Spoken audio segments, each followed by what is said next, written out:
Welcome to Spiritual But, a one-of-a-kind talk show creating a new global conversation about inclusive spirituality.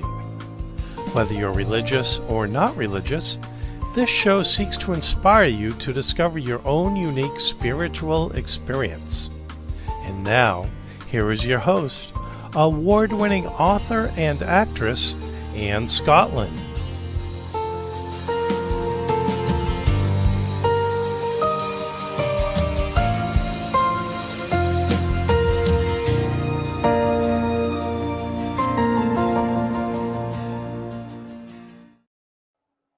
Hello and welcome back to I'm Spiritual But. So excited to have you here today and thank you for joining us again.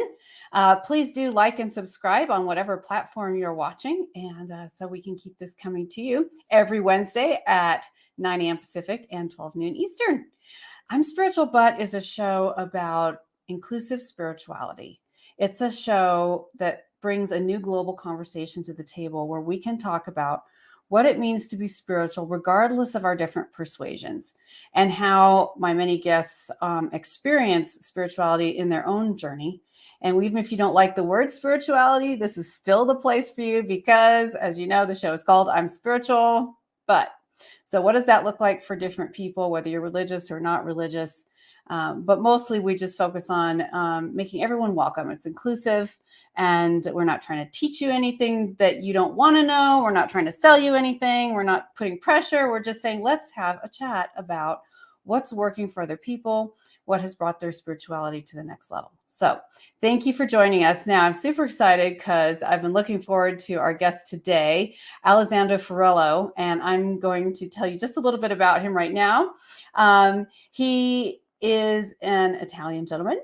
He had an adventurous childhood. An Italian boy, grew up living in all over the countries, many countries of the world, including Indonesia, Italy, Tanzania. See, I'm going to have to ask him how they say that in UK British, but we say Tanzania, Yugoslavia, Turkey, and the UK, all by the ages of 9. Wow, that's one way to start seeing the world.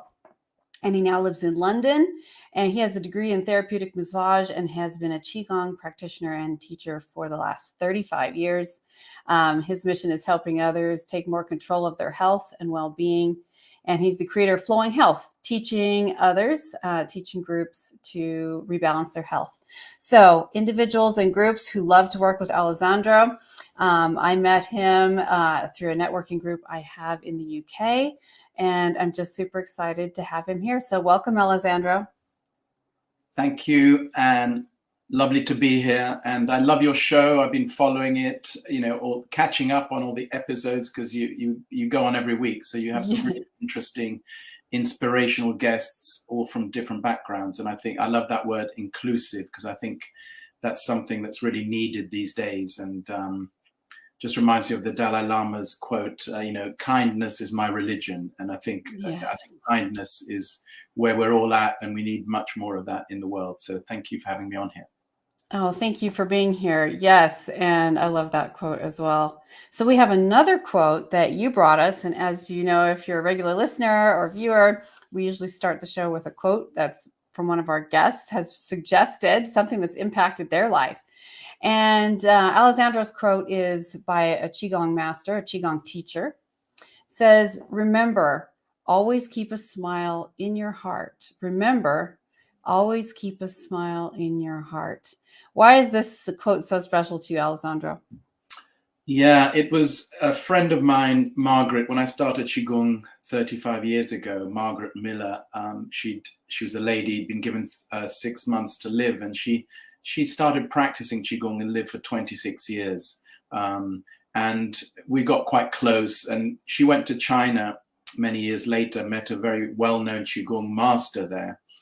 And we'll go into maybe a little bit about what Qigong is, but really it's a very simple energy practice. And she asked him, what's the most important thing about the practice? And that quote was from him. He just said, remember, always keep a smile in your heart. So whether we practice Qigong, whatever we're doing in life, even when we're going through struggles, if we just give a hint of a smile in our heart, even when people are listening to this now, even while I'm saying it, suddenly I feel at ease, like, that's nice, and every cell then feels like it's smiling. And when the body is activated like that, then our immune system can function better. Basically, the body is grateful for us reminding the heart, which is the ruler of our emotions, to just smile. Why not? And no matter what's happening, and especially through difficulty. So that quote is so special to me, and I remind myself every day. And so it was handed down to me, and I like to share that. I love it. I love it. And it's just really beautiful, like keeping a smile in your heart. There's kind of a warmth there. And really, the smile is something that smile in your heart feels like something rooted in our deepest self, or what we were meant to be. Whether everything in the world is ideal or not, which it never is, there's sort of that, what is that? It's kind of like ancient wisdom, which obviously Qigong is one of those ancient wisdom teachings. Kind of going back to our roots, where we're intended to have that joy. And as our viewers know, for many years, I was teaching very specifically around joy and emotional wellness. So it resonates very well with me, the smile in your heart, because that's kind of where it starts. And that's how you can transform your life, starting right there, which is just beautiful. I'm so glad you shared that. So question for you then, Alessandro. So tell us a little bit about your spiritual journey, or if you want to call it something other than spiritual, just share what that's been like for you in your life and what you've found along the way. Yeah, thanks, Anne. As you mentioned, I traveled a lot. I mean, my father worked for United Nations, so he was working in Indonesia against malaria. And in the 50s, malaria was all over the world. So he was helping to help eradicate that. So I was born there, but within a year I was in Tanzania, where my brother was born, and you pronounce that very well, the way the British do as well. But at the age of 2, I was in Sardinia in Italy, where my mother was from, for a year. And then at age 4 in Belgrade, what was then Yugoslavia, what is now Serbia. And then I came to Turkey with my first English school. I attended that. And at the age of 9, I came to England to boarding school. So, all those countries as a little child, I visited. I have vague memories of some of them. And boarding school was till the age of 18. Then I went to university here. And I think my journey probably started when I found myself in a church in North London with a Qigong teacher at the time. And there were just 6 of us in this church hall. I'd never heard of Qigong, but I could feel something between my hands. I could feel an energy or something between my hands that I hadn't felt before. And I thought, this is something, I'm just curious. Let me look into this more. And as I spent more time with him, I noticed that I didn't come from ill health, thank goodness, but many people, their health improved. Many people had physical issues, ailments, and they seemed to go away. Many people had emotional issues. They seemed to improve. Some people had very serious diseases, and I won't go into, this. I'm not making claims about cures, but I saw people transform their lives through this practice. And so I just continued on as a study. I just continued studying it. And I realized many years later, maybe after 20, 30 years, that my reason for coming to Qigong was I felt quite disconnected from myself, probably as a result of, being sent away from home at a young age, traveling the world. But I wasn't aware I was disconnected. And I think probably since the pandemic, I think this word has been used a lot more, and a lot more people have been feeling isolated or disconnected. So it's been something that helped me reconnect to myself, come home almost to myself, and feel at ease and more connected to this energy beyond my own that gives me life, which is what the Chinese tradition calls the qi, or the life force. And by connecting, better with myself, then I've been able to maybe help others sense this feeling of connection and support. So in a way there is a spiritual aspect to it. And I know some people have a resistance to the word spiritual, but really, we all have a body and a mind. I think nobody would dispute that. but there is something like a mystery also. There's something given to us and taken away from us. And whether we call it spirit, life force, energy, whatever word we use, there's something like a subtle energy there. And I've been just looking into it. I'm so interested in all spiritual traditions. And to me, they all lead to the same thing, which is bringing us home to ourselves, making us, each one of us, realize that we are unique, that we are connected to something limitless beyond us. And when we do that well, whether it's through our own practice or prayer or maybe even religion, then we're in better shape in life. We're not on earth as individual human beings living by ourselves. That's we are human beings, and I think that's what sort of reminded me that this is how it became a kind of physical, emotional, mental and spiritual practice. So all those elements came into the practice. Amazing. So what would you say? I know that you said, beginning that practice changed up your energy and helped you feel more connected, and obviously has a lot of health benefits. What did you feel like it helped or alleviated? In other words, what did you feel before that when you discovered Qigong as your practice, you felt more complete? Yeah, I felt that I could stop struggling as much in life. I felt I was doing so much myself. I was running, I was trying to keep ahead, I was trying to be better than.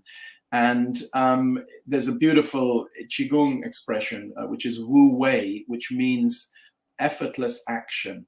So it's actually doing things, not stopping doing things, but doing things with less effort. And when we connect with something beyond our own energy, then we are empowered and we are given this life force. We're recharged like a mobile phone. Always needs recharging. As humans, we get a bit depleted. Now, if we're working from a depleted state, then life is a bit of a struggle and we get affected by daily events, by the media, by the news. And I think when I learned to connect to this energy beyond my own, which is for me is a daily practice, then I feel more guided, more inspired, more empowered, more grounded. And in a way, I'm a human between heaven and earth, which is a beautiful Chinese medicine book I've got. As humans, we're just connected to heaven and earth, which is the yang and the yin. We all heard of yin and yang.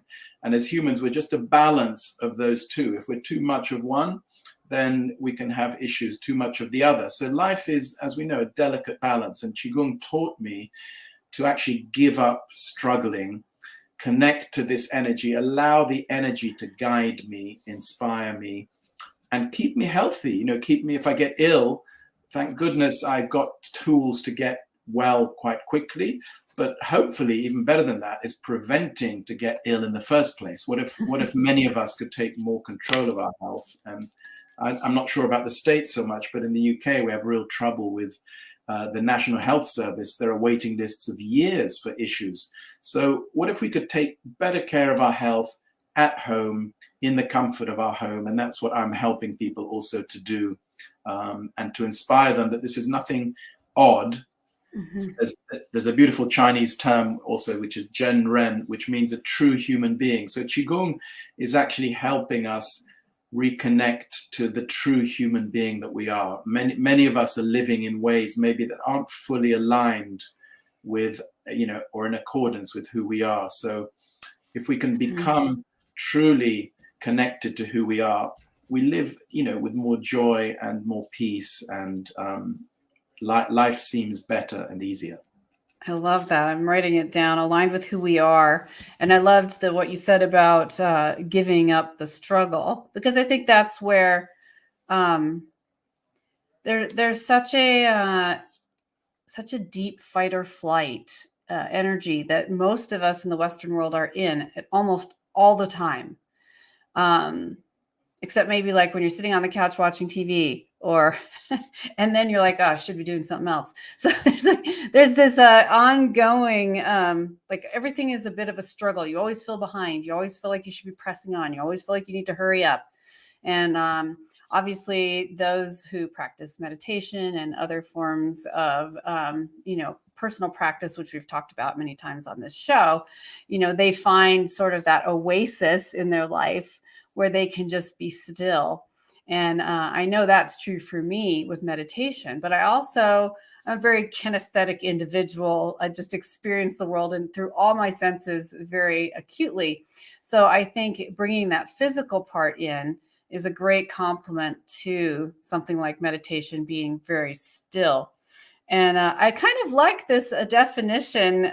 You didn't really say it was the definition of spirituality, but you said energy beyond our own. I love that, because really that is a very powerful definition of what the word spirituality could mean. Energy beyond my own, because we all have to recognize there's energy beyond ourselves. Something's beating our heart. Something's, we have to admit whatever that is to us. And I think there was another phrase you used the other day when we were chatting, another kind of definition of spirituality, which was something that you had, a friend of yours or acquaintance of yours had said about kind of a power in the universe. Yeah, I mean, the thing is, it is a natural energy. A good example, Qigong actually is a study of humans and animals and nature. It's maybe 2,000-3,000 years old as a study. So if we look at a tree, for example, how does a tree survive and thrive? It's connected into the earth, so it's absorbing, being nourished by the earth. And also it's connected up to the sky, to the heaven. So it's absorbing the light. And in a way, as humans, as living beings, the tree is a living thing as well. We're just like the tree. Our natural state is that we are on this earth. We're connected to the earth. The sunlight and the breath gives us life. So actually we are being kept alive by something beyond us. If I had to think about breathing when I'm asleep, I wouldn't be alive, nor would any of us. But we're being breathed by what and by who? And this is the mystery, and science will never explain this. That's what I love about, spirituality, if we use that word, but also just the way life is. Some things cannot be explained and never will be by science. And that's not a bad thing. I think it's good to have mystery. And that's why I use the word about being curious. Like young children are curious. And we know that in a young child's world, everything is possible. As adults, we think we know so much, but we're in trouble. So remaining curious and open. And this example of the tree is for me, it's quite a powerful one. I mean, earlier I was going to see a friend in Wimbledon today, and I was a bit nervous about this show because I'm human, like all of us. And I was thinking, why am I nervous? And I use this acronym ABC: A for awareness, B for breathing, and C for connecting. So I immediately just became aware of my state. Then I just breathed more deeply. And then I connected my feet more into the earth as I was walking. And suddenly I was all right. I thought, oh, I'm supported by the earth. I'm breathing. I'm alive. I'm grateful because I'm on this show later. ABC brought me back to my natural state. And one of my favorite quotes ever is Thich Nhat Hanh. You probably know this quote. The miracle is not walking on water. The miracle is walking on the earth. So when I was walking on the earth, that's a miracle. I'm breathing. I'm walking on the earth. I have opportunities like many of us, and so many of us. We all have choices in life, but we tend to feel, like you said earlier, maybe the media, TV is telling us all these things to do, but ultimately we are in control of our own thoughts and feelings. They're not who we are. So Qigong has taught me to be aware of those, be the observer of those, and not give them too much power. In the past, I think they had power over me. Of course, sometimes they do. I'm human. I do get, uptight and angry and all this, but I can observe and catch myself with that ABC, the awareness, breathe deeply, feel my feet into the earth. Even now while we're chatting, my feet are deeply rooted into the earth. That's good. And such a good thing to remember too, just staying connected. And I love what you said about our thoughts and feelings are not who we are. Can you go into that a little bit more? How does that look for you? Yeah, again, the Dalai Lama, I saw a film about him. I don't think it's been released yet. It's called, I think it's called The Last Dalai Lama, and it was the director of the film. And I went to London to the premiere of it. And he spent like 40 years with the Dalai Lama, spending time with him. I can't remember his name exactly. But he said, the Dalai Lama said, for example, when we're angry, we say, I'm angry, but actually that's not true. If we have a cold, we say, I have a cold. We don't say, I am a cold. And same with anger. I have anger right now, or anger. I'm feeling anger right now. I'm not angry actually, but the English language makes us feel that we are the emotion. Actually, the emotion happens to be passing through. Just as it's passing through like a cloud, it can go off in a minute.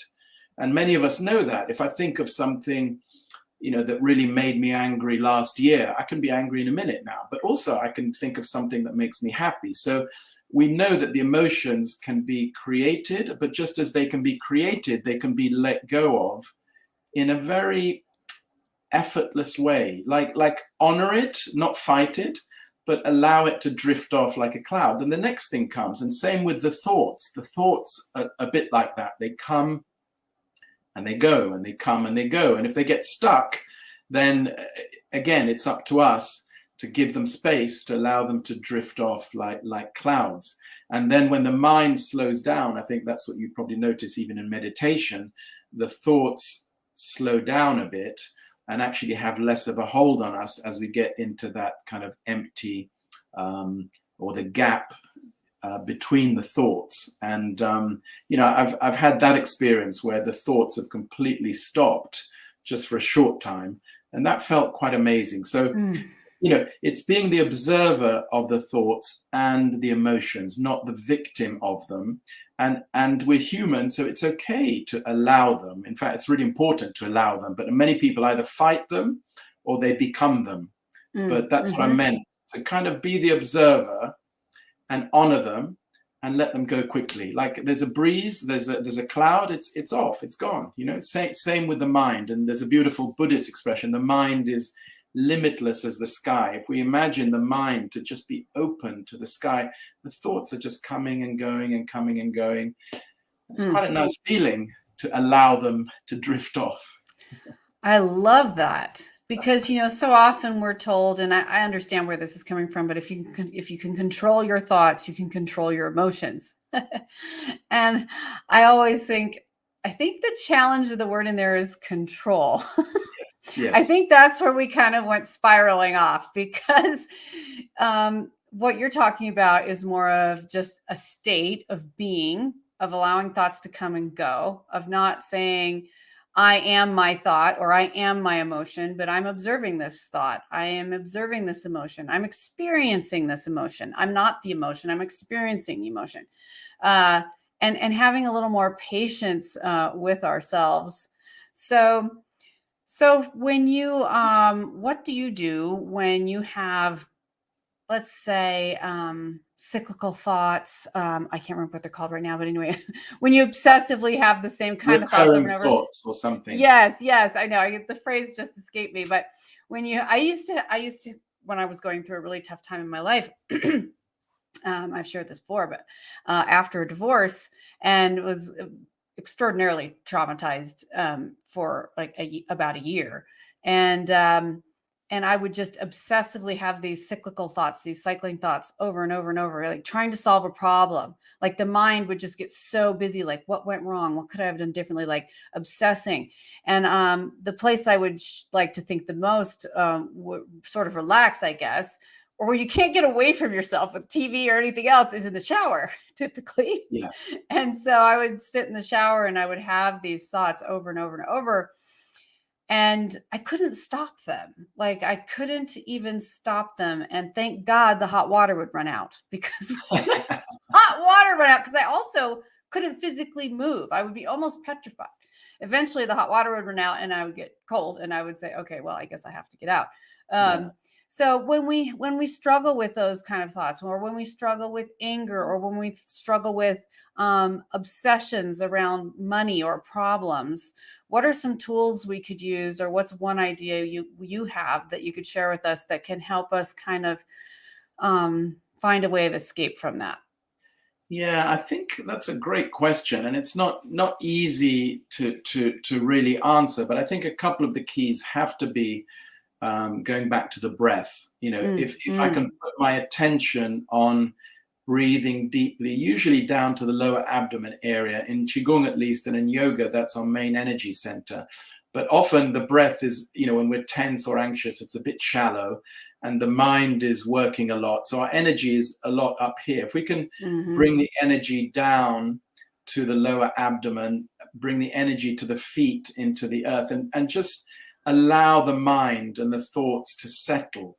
Sometimes the thoughts, like you say, they're just going round in circles. So if the mind can be put on something else, like the breath, or a practice, say like Qigong, or even moving the body, dancing, if we can embody the energy, the body can release that energy. Often the energy is stuck in the body. So even though the mind is thinking it, the body is holding it. And many of us know, there's that great book, The Body Keeps the Score. The body does actually hold in a lot of stress and trauma. So one of the Qigong things is, for example, just shaking out, getting into the body and shaking out the stress. And now there's that great new scientifically proven practice called TRE, trauma release exercises, which are literally shaking, but Qigong's been using that for thousands of years. So I think get into the body, could be dance, could be shaking, could be releasing, get into the breath. And the other thing is, I think as important is get into the heart. In the Qigong tradition, the mind is in the heart. In the West, we think, I'm going to work this out in my thoughts, in my mind. Actually, the mind is very limited. Like you said earlier, the mind is fight or flight. The mind keeps us safe. The mind is very useful as a protector, but not as a guide, I would say. But if the mind is in the heart and I can get into my heart, and science has now proven the heart has actually more receptors than the brain. It's not just pumping blood, and there's a lot of research around this. So people can look it up. The Institute of Heart Math in California, they do a lot of study around the heart. And they say the heart is the organ of truth. The mind is not. The mind is playing games, it's belief systems, it's just running us ragged, we would say. So what if we could breathe more deeply? Do some movement, might be some shaking, but actually get into the heart and really connect with our hearts. And in Qigong, we do quite a lot of practice around, opening the heart and releasing, a lot of sadness. Often emotions are held in the heart. But going back to some of the other emotions, for example, like anger, depression, that's in the liver in Chinese medicine, for instance. So in Qigong terms, when we do a good Qigong practice, we're actually purifying our energy system. We're also healing the internal organs. The organs relate to the emotions. So often we're actually addressing the emotions, getting out of the mind. And I think that's the key, is actually not give in to the mind, but allow ourselves to movement, breath work, and get into the heart in whatever way we can. I love that. And even as you were, and my allergies are bothering me, so you'll have to bear with me. Beautiful springtime, right? Even as you were saying that about, moving the energy in your body from the mind, and I would say for myself also here. Yes. There's a lot of tension and pressure here. There's a lot of, supposed psychological reasons for that, but also bringing it down. And as you were saying that, I actually did bring it down, and I did feel the energy transition into my abdomen and then into my legs and into my feet. And when I've done that now and in the past, I feel a real shift. Often I feel very emotional. The same with the shaking, whether it's just kind of shaking it out, like shaking it off, or TRE, that sense of when you kind of give up this obsessive mental control, and you're really connecting with who you really are. It's a very emotional experience, at least for me, often. It's a kind of a huge relief, a release. It's like, oh my gosh, I get to have a break.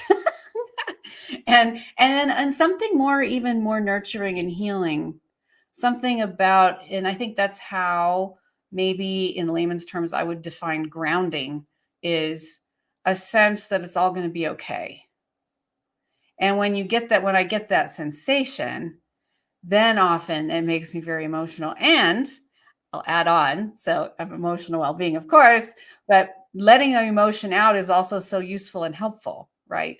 Because part of, I think, what gets us so stuck is the cramping in, the not allowing of ourselves to emotionally experience what we're going through. We just resist, push it away, push it away, push it away. When you get grounded, when you move that energy down, it kind of, it frees up the space for you to experience those emotions. Sometimes I've cried, sometimes I'll beat a pillow, sometimes I'll go for a run, but it gets loosened up, that energy gets loosened up, and then it can be processed and expelled.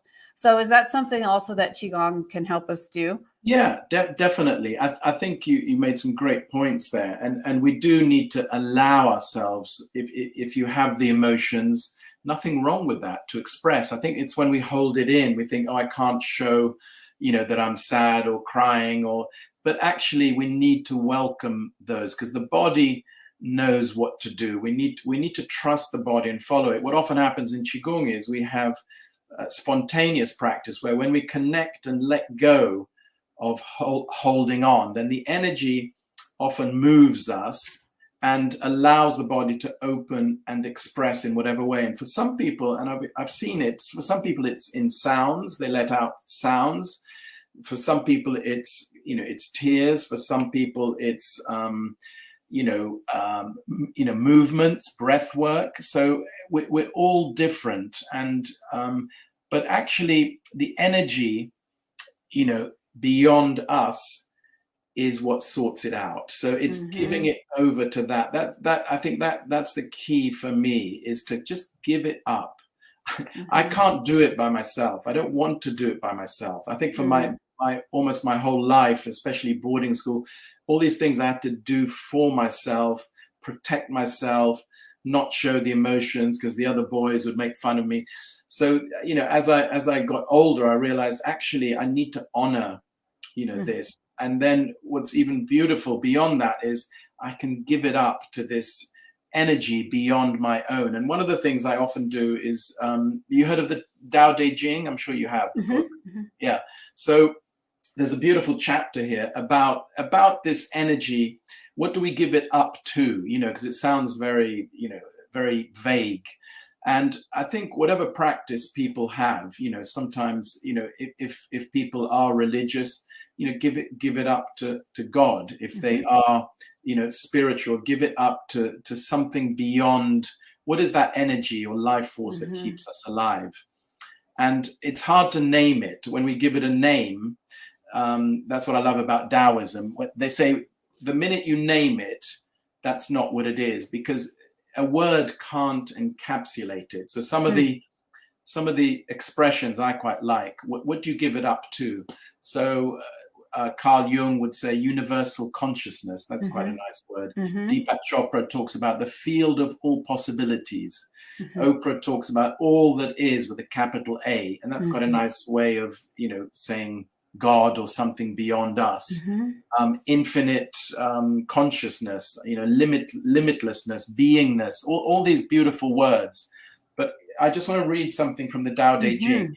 When I read these chapters, which are 2,500 years old, this wisdom actually is what inspires me these days, because it's still valid. It's not that in modern times, I mean, look at, where progress has taken us, with the environment, with wars. I mean, we're in trouble as humans, So for me, ancient wisdom is often one of the keys to remind myself, what is it that I need to connect to? How can I put words to it? So amazing. Before you read that, just as a quick aside, for all of those of you who are tuned in, watching or listening, if you are watching on one of the platforms, you can send Alessandro a question or comment right now. We still have a few more minutes. So if you would have anything at all that you'd like to ask him or myself, feel free to do that. So, Alessandro, you were talking about, how much that ancient wisdom means to you and gives you that kind of grounding that you're looking for. And you were going to read us this quote. Yeah, and just to say, before I started Qigong 35 years ago. But before I started, I bought this black and white copy of the Tao Te Ching. I don't know if you can you see it there? Can't, but yeah. Okay, but anyway, I bought a copy of this book, and I used to read one chapter a night and have no idea what it was talking about. but I felt at ease. I thought, I don't know what this is, but it's quite interesting. And then when I started practicing Qigong, everything became, not everything, but I really understood so much of this. And one of the things that really gets me now is to remind myself, how little I know. The older I get, it's almost like being more and more curious, being more. And when I feel more and more connected, and I feel more and more supported. So rather than being more in control, like you said earlier, I think control is trouble. How about letting go of the control, which can be a bit frightening, but I would recommend to everybody, just try it out and see what happens, to just let go of that. But let me just read this, how they describe what is this energy, and what is this that gives us life, that keeps us inspired. So this is chapter 25. If people look at the Tao Te Ching, something mysteriously formed, born before heaven and earth, in the silence and the void, standing alone and unchanging, ever present and in motion. Perhaps it is the mother of 10,000 things. I do not know its name. Call it Tao. For lack of a better word, I call it great. Being great, it flows far away. Having gone far, it returns. Man follows earth follows heaven. Heaven follows the Tao. Tao follows what is natural. Of course, man follows the earth, could be woman, could be, in those days. But this thing that this is a natural, something existed before I did, before we all did. Nobody can dispute that, whether we're spiritual or not. Something existed before the universe. And that's what we're connecting to. We're reconnecting to that. And when I'm here right now, I was given life by this something. Let's call it this Tao, or mysterious energy. And one day I'll go back to that. So actually, even life and death are just two sides of the same coin. It's no big deal. But, we tend to look at it as such a dramatic thing. And maybe as I'm getting closer to the second half of my life, I've kind of let go of that fear, because it's just a cycle. I don't see anything as beginning or ending, and that's quite a comforting thing. And I get that a lot from this wisdom. So ancient wisdom, I would highly recommend. That's amazing, and I know I enjoy reading many of the ancient writings, and I think there's so many different ones, and each one has something very beautiful to take away. Maybe it doesn't all resonate with me, but finding those pieces that really do is very calming as well. So I love that. Wow, this has gone so fast, but I just wanted to keep talking about Qigong and just how that has changed your experience and how it can help others. I feel like you were able to share so many useful things with us today. And And I I did some Qigong right before this show because I knew it was coming up and I had my own nerves, right? And a couple weeks ago, I did a full session of Qigong with Alessandro. It was absolutely amazing. And it was my first real in-depth experience with Qigong. I'd had, a few minutes here or there as, say, maybe part of some other program, but I hadn't really kind of taken the time and just now beginning to understand it. So I also wanted to share that with all of you. And Alessandro has been so generous to do that. Any last words, Alessandro, for our listeners, if you could leave them with something today? No, I'd always recommend that just people really take time for self-care, to pause, to become more aware, breathe, and connect in whichever way is possible. It might be connecting with other people, but ideally, when we connect more deeply with ourselves, to find a way to really empower ourselves.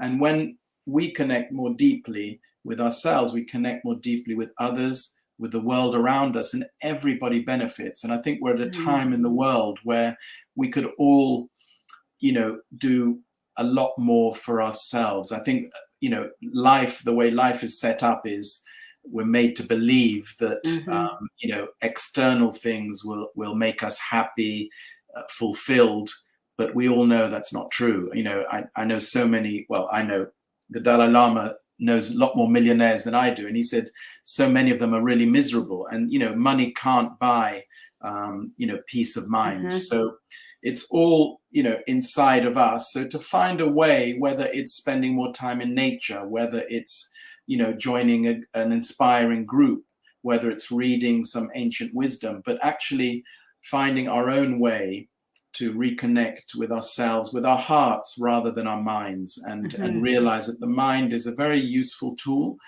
but it's not in control, and nor are the emotions. And that's for me, that's one of the biggest realizations, to be aware of them, but not be a victim of them, which I think for most of my life, I have been struggling, I'll be honest with that.